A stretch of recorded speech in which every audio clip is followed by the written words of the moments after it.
अस्सलाम वालेकुम student, this is M S Khattak. आज हमारे पास है प्रॉब्लम नंबर 3। हमारे पास है X ray diffraction and reciprocal lattices, chapter number 2 in solid state physics बायर की पूरी वी की बाबर की बुक से है। चैप्टर 2 है हमारे पास X-ray diffraction and reciprocal letters. तो प्रॉब्लम 3 हमारे पास क्या कहता है कि crystal reflects monochromatic X-ray strongly when the Bragg's glancing angle for first order reflection is 15 degree. What are the glancing angle for second and third order for reflection of the same type? क्या कह रहे हैं कि हमारे पास crystal है जो कि monochromatic X ray को रिफ्लेक्ट करता है। ठीक है, तो ब्रैग्स जो हमारे पास ग्लेंसिंग एंगल होगा वो हमारे पास फर्स्ट ऑर्डर के लिए गिवन है 15। हमने सेकंड और थर्ड ऑर्डर के लिए सेम टाइप के लिए हमने फाइंड कर दे ग्लेंसिंग एंगल। तो देखते हैं हमारे पास डेटा लिखते हैं। फ्रॉम ब्रैग्स लॉ हमारे पास क्या कहता है कि 2d sin theta is equal to m lambda.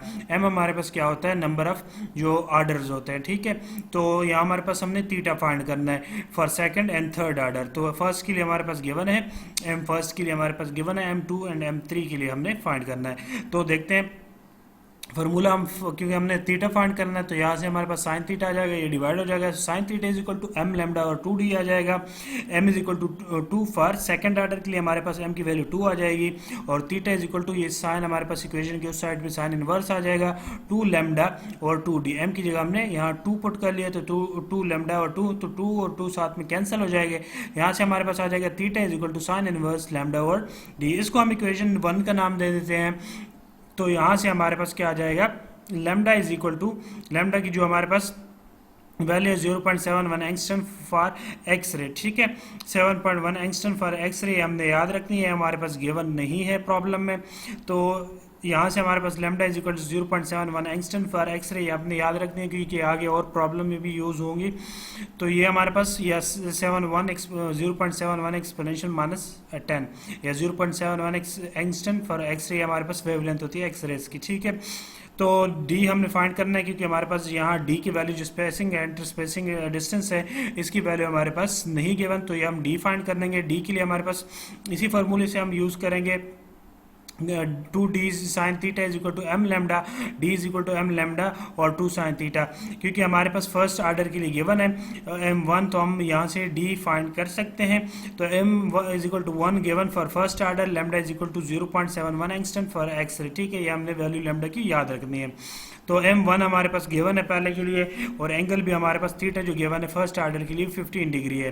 तो हम वैल्यू पुट कर लेंगे d is equal to 0.71 exponential minus 10 divide by हमारे पास 2 sine into 15 degree. Theta 1 first order के लिए हमारे पास 15 डिग्री गिवन है। तो यहाँ से हमारे पास d की जो वैल्यू आ जाएगी वो हमारे पास d is equal to 1.37 exponential minus 10 metre आ जाएगी। ठीक है, डिस्टेंस है 1.37 एक्सपोनेंशियल माइनस 10 मीटर।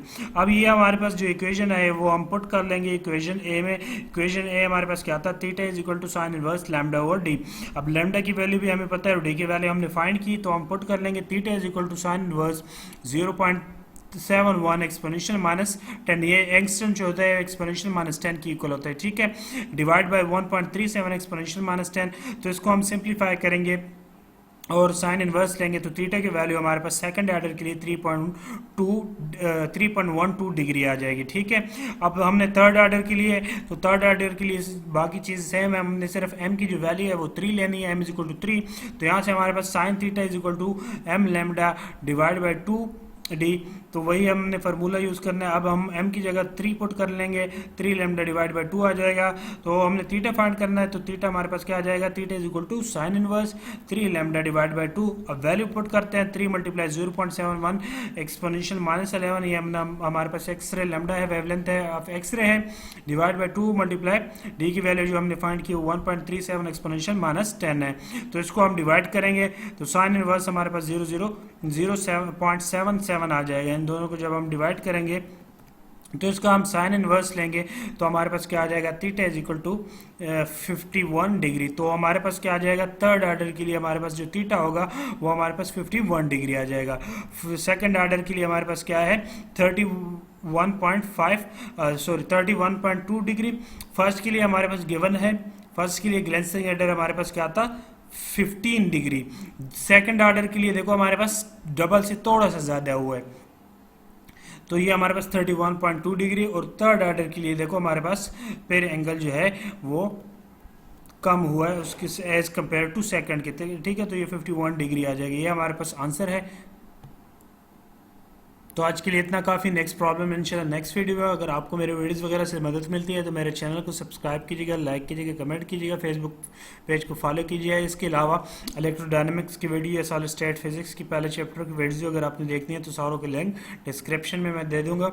और इसके अलावा अगर आपको फिजिक्स के आर्टिकल उर्दू में पढ़ने का शौक हो तो उसके लिए भी हमारे पास जो लिंक है मेरी वेबसाइट का वो गिवन है डिस्क्रिप्शन में, for love of the physics.blogspot.com। और बहुत जल्दी मैं इसके यही जो हमारे पास नोट्स है तो वो भी मैं इस वेबसाइट पे अपलोड कर दूंगा। थैंक्स।